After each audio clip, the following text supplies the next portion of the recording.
that strength and the stability to help them with that hand up? Well, I grew up as a military brat, so that's all I knew was the military. I basically grew up in Germany. My father was a Korean veteran. Spent the first 5 years of the 50s with the Royal Canadian Navy, and met my mom. And then I was born in Halifax, and very shortly from there, after that, he released. And we came back to Ontario, but Dad really couldn't adjust to the civilian life, so he rejoined the Royal Canadian Air Force. And 2 short years after that, we moved to Germany. Came home for a brief 2-year period in between, but I basically grew up in Germany on 2 Air Force bases over there. So that's basically all I knew was the military. I had my 2 uncles were also served. They were in. One uncle, Jack, was in the Queen Zone. He was in Germany as well while we were there. And then my uncle Grant also served in the Royal Canadian Navy. So the military was in our family, and I guess I just looked at it and said, well, I guess this is where I'm destined to be. Much to my father's dismay, though, I joined the Army. I was stopped at an intersection in London. I saw an ad for the reserves on the side of a bus. About 10 minutes later, I went into a coffee shop and ran into a friend of mine that I didn't know was in the reserves. And he informed me about HMCS Prevost, the career opportunities down here, and what the Navy Reserve was all about. Within a week, I came down here and spoke to someone at the ship's office, got an appointment with recruiting, went through the recruiting process. I was successful. Roughly 10 months later, I was in Saint-Jean-sur-Richelieu, learning how to march and iron and become a soldier. I'm a reservist, and I have been my entire career.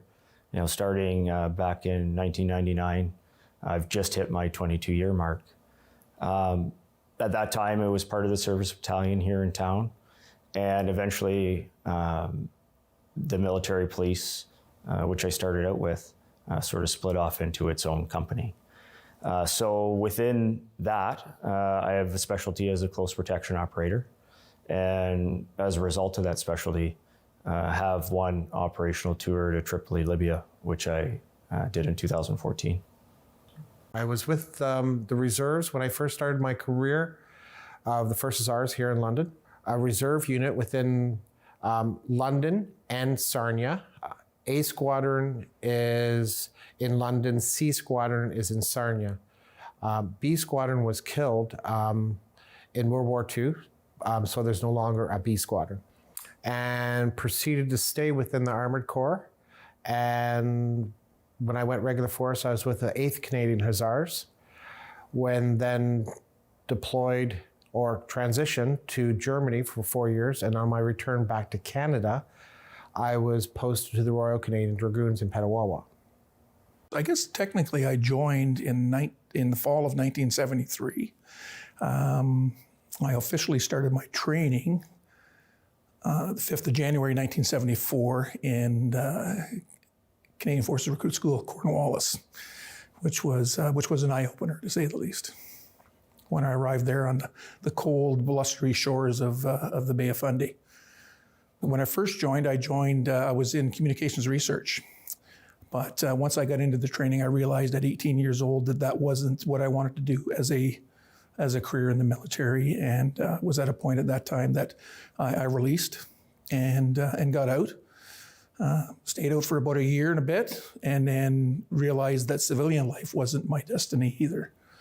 And then rejoined the Princess Pats, and ended up out west. Great regiment. I guess I'm a little biased. I mean, there's the other regiments are great as well. Once I got further into my career, as a senior NCO, I started working closely with the Royal Canadian Regiment and the Van Deus, and we're all the same, just came from different regiments.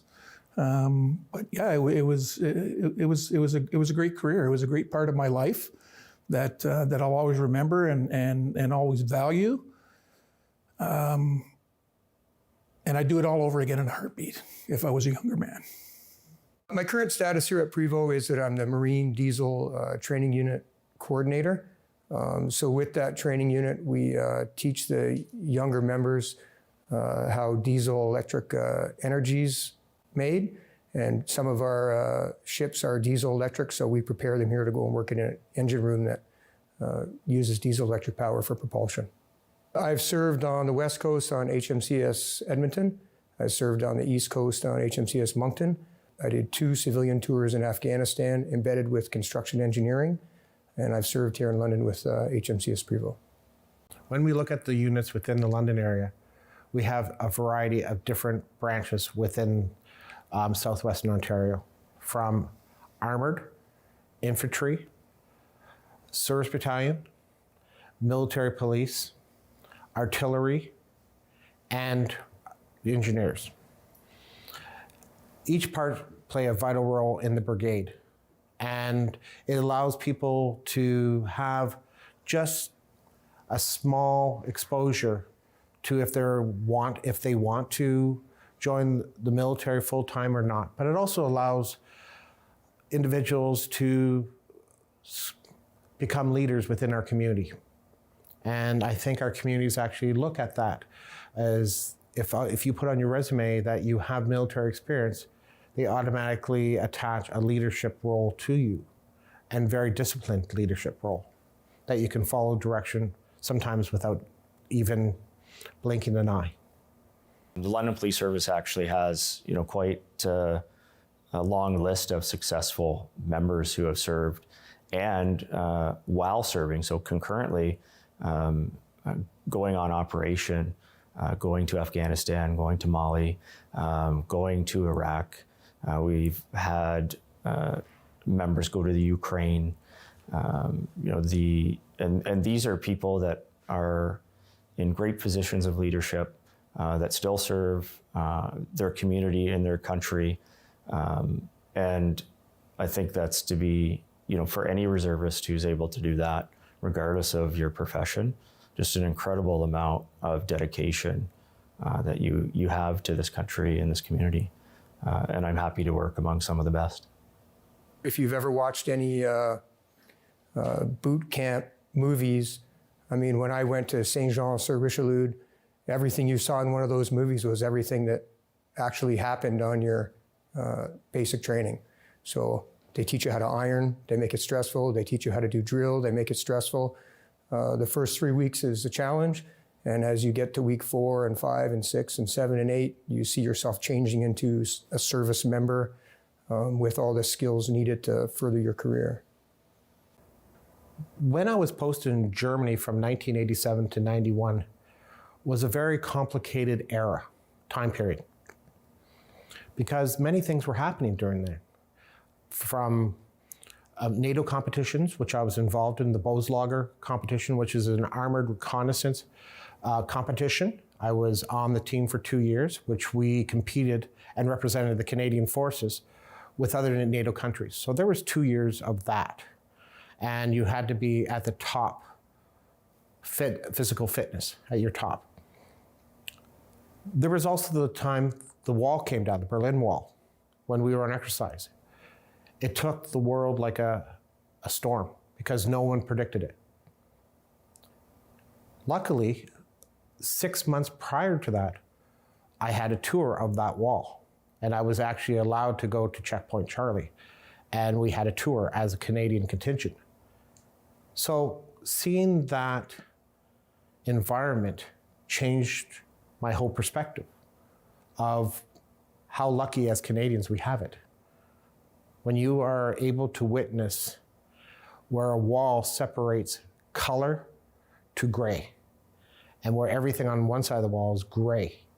Even the trees, even though they're supposed to be green, they're gray. And then be able to come back to Canada to see such a plethora of different colors throughout the years. I think one of my biggest memories, fondest memories, is doing our trooping of the colors. Where we're, you've got the whole battalion out there on the parade square practicing for weeks on end, and just the pomp and the ceremony, and it just fills you with, I don't know, maybe a sense of accomplishment that you're really doing something, and you're proud. You're just proud to serve your country. You're proud to stand up there in front of the crowd, and it just everything comes together. And the one real special memory with the troopings was in 1977 when the 1st Battalion Patricias trooped the colors in McMahon Stadium in Calgary, and we got to meet Lord Louis Mountbatten. And there's a memory. I'm tapping my memory banks now. So there would be a favorite memory in my Patricia career. Having the opportunity to go to the places that I've gone and to meet some people, both in normal circumstances and challenging circumstances. And through all of that, actually coming out at the end with a lot of good, no matter where I've gone and what I've done. And I've been to so many places in the world that I would never be able to go otherwise, from Australia to North Africa. And that in itself is pretty accomplishing, just to be able to move across the globe as I have and experience those cultures. So one of my most memorable experiences in Kandahar was teaching the local workers a trade. We had generation technicians, electricians, plumbers, carpenters, and refrigeration technicians. And each one of those groups had 2 or 3 local Afghanis that we trained as apprentices so they could have a skill. As a veteran, I have a plethora of different things that are within me, and one is my culture. My Indigenous culture. I am an Algonquin First Nations male. Very proud. I do ceremony when I can. I smudge. I sweat. I try to practice the 7 grandfather teachings. I look at that. Part of my culture is also looking at community. And part of my community in London is the Vimy Legion, which I belong to. And within the Vimy Legion, I'm also the Veterans Service Officer, which allows me to connect with veterans and direct them to get the proper support systems they deserve. Not only them, but their families.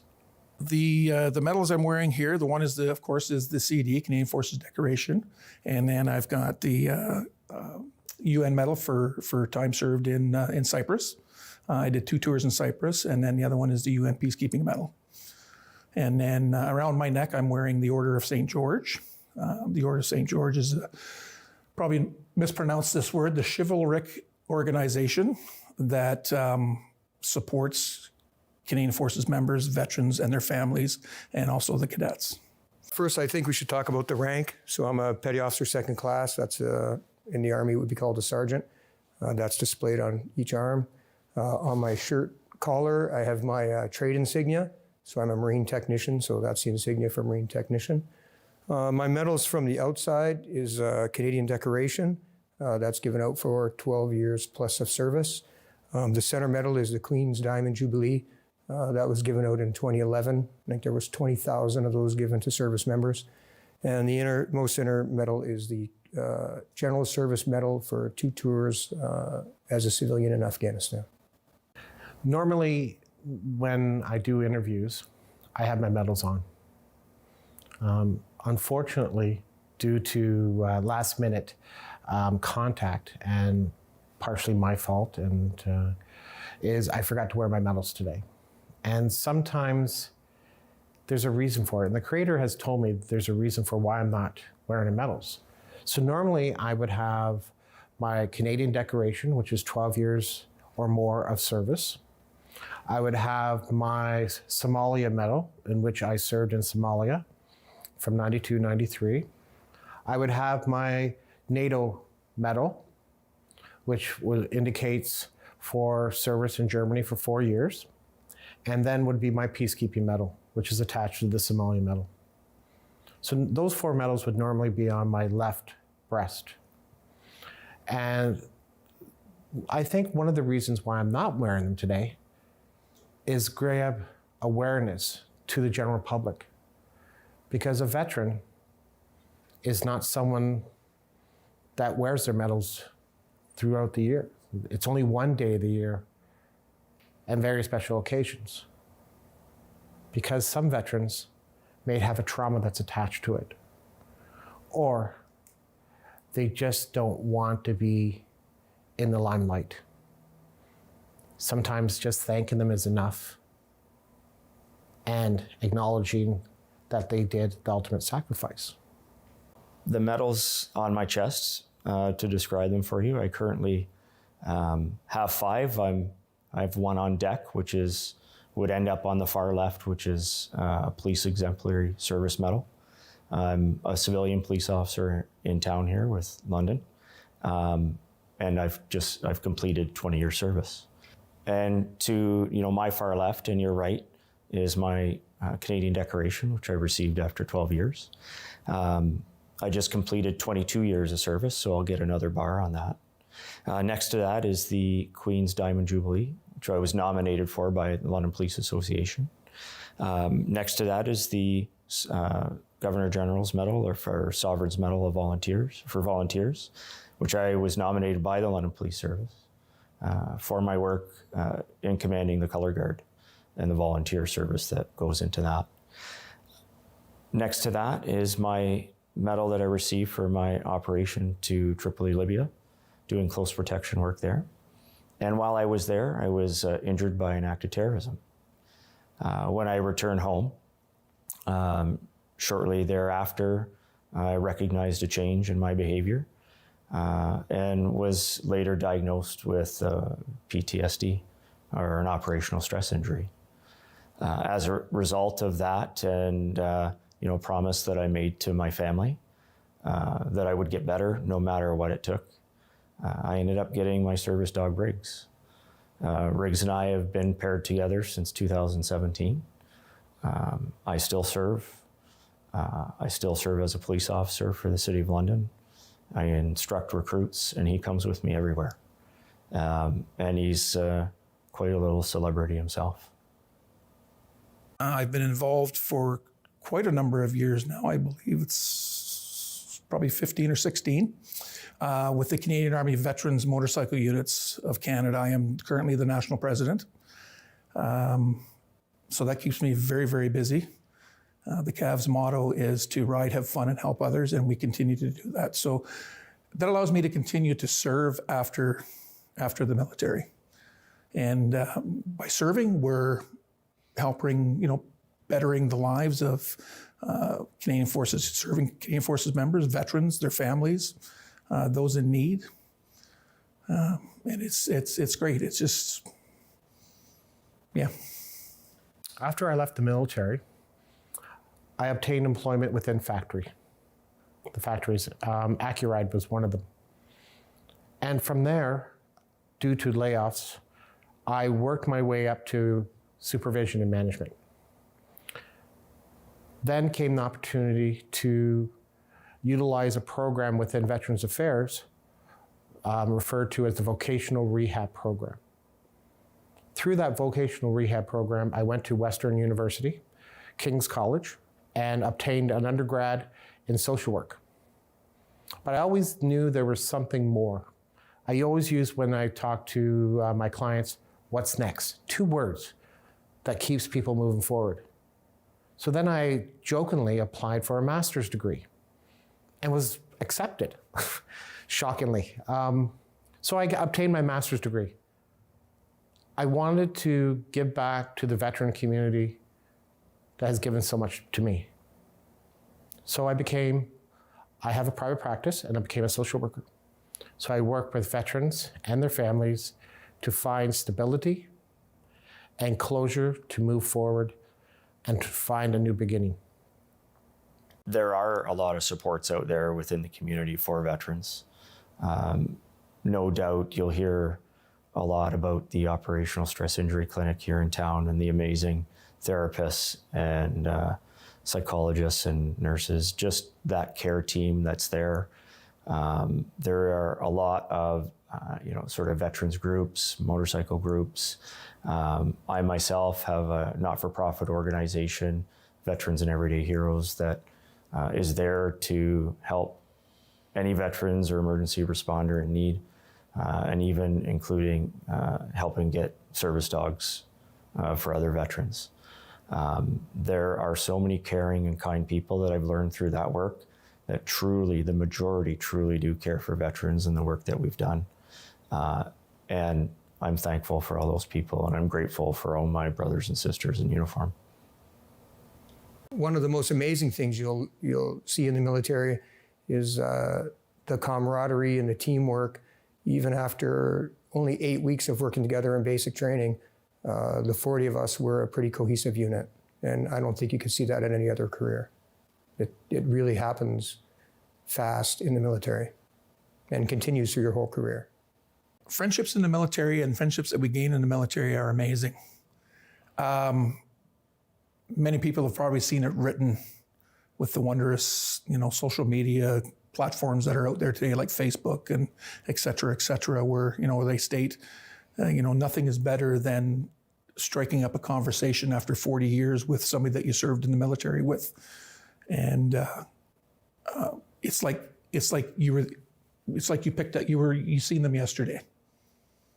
And so that's not to say that we don't gain and make many great civilian friendships, but that camaraderie that you establish with your brothers and sisters in the military carries on into civilian life. It carries on after your military career. It never, ever goes away. And it's always there. And the most unique thing is it's even though you haven't seen each other in 40 years, it's like you've seen each other yesterday. I don't think I would be the only one to tell you that it's the people, ultimately the friendships that you gather along the way. Even experiencing shared hardships, right? That's one thing that really, can bring a team together, can bring a group of people together. Even in the worst times, there is good to be found in the company that you keep. So definitely something that has really brought me joy over the years, and why I continue to do it is the people that I'm around with, no matter where I've gone and what I've done. In my career and civilian life, I've gained many types of friendships. And as a veteran, when we retire from the military, we always have one common thing. Sometimes it's not the military that we miss. It's the camaraderie, the brothers and sisters in arms, to support them, to give them that look and that hug. I understand. When they come with any terminology or acronyms, that you just give them the nod. I understand. And I'm here. And it doesn't matter what branch you're from. We're brothers and sisters at arms. And it doesn't matter what trauma you've been through. We're still here for you, and we're your support system. So that's one thing that carries on to my civilian life. And my civilian life has allowed me to obtain friends and support systems from the Legion to civilian organizations, in which I'm also a Freemason and a Shriner. And within the Shriners, there is a military element called the Legion of Honor. And the Legion of Honor within the Shriners are ex-military people. So understanding that there are components of the military throughout our society allows me to have brothers and sisters everywhere. Well, I think what I'd like people to think about when they see a poppy is supporting service members and their family. It's difficult for the people that are away, and it's difficult for the people at home, and certainly they all need all of Canada's support. It takes a community to raise a child, and it takes a community to keep everyone safe. So, for me, it's a symbol of sacrifice, and it's also a symbol of hope. It's also a symbol of respect. It's not a symbol of conflict, because, and I've been asked this question recently, in regards to war and service, and I don't think that a soldier wishes for war. So the poppy has never been a symbol of that to me, and I hope it wouldn't be for others, that it's one of respect and of sacrifice and gratitude. What Remembrance Day means to me is that we take the time to stop, reflect, and remember. Not only remember the people that are currently serving, but also the people that have served and have also paid the ultimate sacrifice. We have such an array of missions that we've been on that sometimes we're moving forward so fast we forget about the people that we work with, that live around our communities, and are our leaders within politics. So it gives us a time to reflect about that. But I ask not for them to stop, only reflect on that one day, but reflect the other 364 days. I think Remembrance Day is every day of the year for me. But November 11th especially is when I sit back and I reflect on all the Canadian men and women that paid the ultimate sacrifice. We take time that day to remember them, to remember their families, what they did for our country, so that we can live the way that we live today. It also gives us time to think about all of our current serving members. And we have many, many serving members in different places around the world that are, they're in harm's way right now. And sometimes people kind of lose sight of that. We really didn't lose sight of it when the Afghanistan conflict was on, because it was always there. It was always present. But yeah, we need to sit back and think about our serving members today and what they're doing to ensure that we continue to live free in Canada.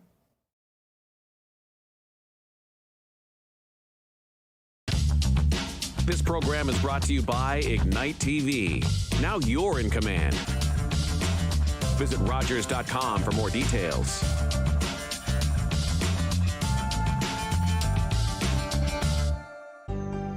Call the Rogers TV viewer response line, email us, or connect with us on social media. November 12th, the London Knights will face off against Sault Ste. Marie at Budweiser Gardens. When they clash, things can really heat up, and Rogers TV wants to make sure it gets spread around. If you're coming to the game, please bring new socks, toques, gloves, and mittens. Rogers TV will collect them outside gate entrances on behalf of the Boys and Girls Club of London. Rogers Night, November 12th at Budweiser Gardens. Rogers TV and the London Knights teaming up to keep kids warm and woolly this winter. When you're online, Rogers TV on YouTube shares news and events from your community, like messages from local leaders, updates on the latest health news, local business presenting their new offerings, and how our local communities are working their way through these unprecedented times. Visit and subscribe to Rogers TV on YouTube for the latest local information. Color party, by the left, quick, march! This program is brought to you by Ignite TV. Now you're in command. Visit Rogers.com for more details.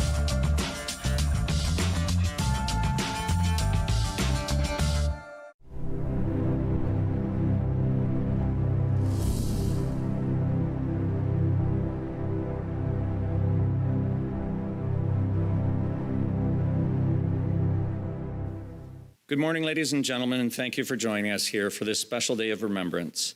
My name is Lieutenant Colonel Lyle Holbrook, Commanding Officer, 400 Tactical Helicopter Squadron, and I will be your MC for today's ceremony.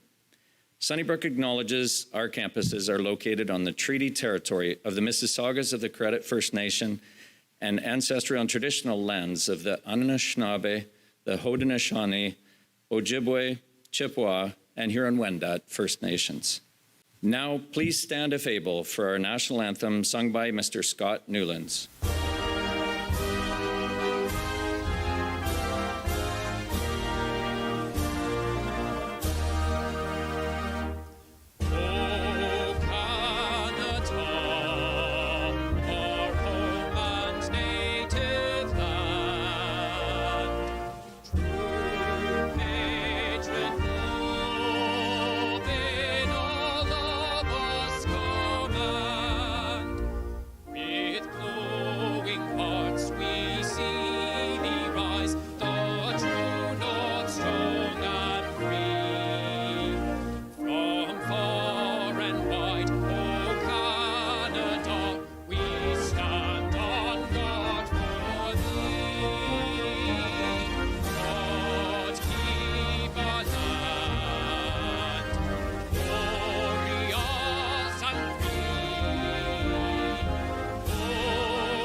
It's my pleasure at this time to introduce the President and CEO of Sunnybrook Health Sciences Centre, Dr. Andy Smith. Lieutenant Colonel Holbrook, honored veterans, family members, special guests, staff, volunteers, and members of our community. It is my pleasure to welcome you on behalf of the 12,000 staff, physicians, volunteers, students, and Board of Trustees at Sunnybrook Health Sciences Centre. My name is Andy Smith. I'm the President and CEO of Sunnybrook. The Sunnybrook Veterans Centre is proudly home to nearly 300 of Canada's war veterans. It is the largest veterans centre in the country. Sunnybrook officially opened as a military hospital on June the 12th, 1948, the start of a long tradition of dedicated care for our country's war veterans. Staff at the Veterans Centre pride themselves on continuing this tradition as they provide specialized, compassionate, and resident-focused care to our war heroes. At this time of year, we commit to the importance of reflection and remembrance. After this past year, there is only more of that needed than ever. It's been a challenging time worldwide, and in particular, this past year for Canadians, as we've faced not only the ongoing challenges of an international pandemic, but also the grim discoveries at former residential schools and the legacy of what that meant for Indigenous people. As a veterans hospital in particular, we have been learning more about the experiences of Indigenous veterans in history, and I wish to briefly share some of that with you today. First Nations, Métis, and Inuit people have a long tradition of military service to Canada. Many volunteered to serve despite the challenges they faced overseas and at home, including traveling long distances from remote communities to enlist, learning a new language, and coping with racism against them. Both men and women enlisted, serving as soldiers, nurses, and in other roles. Many served with distinction, winning medals and bravery in action. After the war,